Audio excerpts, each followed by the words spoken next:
Vous le savez bien, mon temps, votre temps surtout est précieux et les gens riches le savent très bien.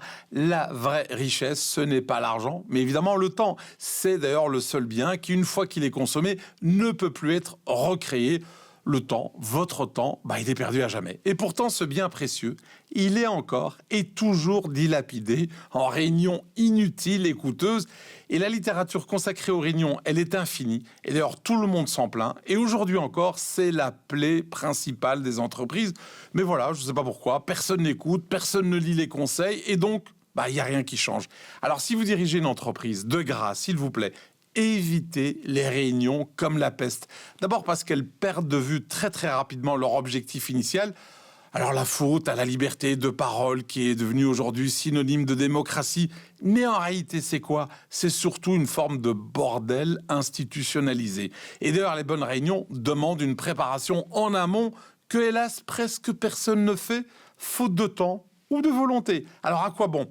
Alors oui, c'est vrai, l'improvisation, c'est parfois bon, mais franchement, uniquement pour le théâtre et pas pour le business. Alors pour casser cette mauvaise habitude, vous pouvez essayer par exemple de faire comme Jeff Bezos, le patron d'Amazon, c'est-à-dire distribuer en début de réunion un mémo de quelques pages, 5-6 pages, et demander aux participants de la lire, mais vraiment en silence, et surtout de se concentrer dessus, sur ces quelques pages, pendant 30 minutes avant de prendre la parole. Alors, c'est vrai aussi que les réunions sont souvent improductives, car elles incluent bien souvent un perturbateur ou une perturbatrice qui fait perdre du temps aux autres avec ses remarques sans queue ni tête. Et puis l'autre danger des réunions, c'est qu'elles se reproduisent à toute vitesse, et notamment pour décider de ce qui n'a pas été décidé à la réunion précédente. Et le pire, c'est qu'il y a une très mauvaise habitude d'imposer des réunions d'1 heure, 2 heures, ou même de 30 minutes, comme s'il s'agissait d'un programme télévisé avec des contraintes horaires pour la publicité.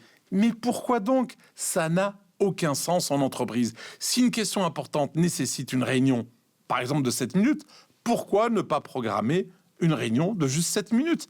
Et puis, je ne vous parle même pas du coût de ces réunions. 10 personnes à une réunion, comme c'est parfois le cas dans les grandes entreprises, ça revient à dire qu'on échange la productivité de 10 personnes contre une seule heure de réunion, très souvent non productive. Et quand je dis 10 heures, j'ai même tort, car comme vous le savez, il faudrait dire plutôt 15 heures de productivité perdue. Pourquoi?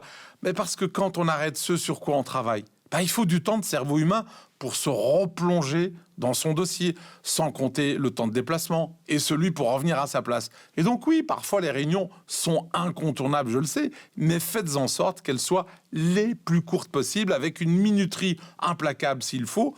Invitez le moins de gens possible, s'il vous plaît, à votre réunion. Rédigez un ordre du jour très précis et très clair et démarrez par un problème concret à résoudre et idéalement, organisez votre réunion à l'endroit d'ailleurs où se pose le problème en question. Oui, de grâce, trouvez une solution avant la fin de la réunion et cerise sur le gâteau, désignez une personne pour appliquer la ou les solutions. Et si vous appliquez ces conseils, alors vos réunions ne seront plus toxiques. Et c'est tout le mal que je vous souhaite.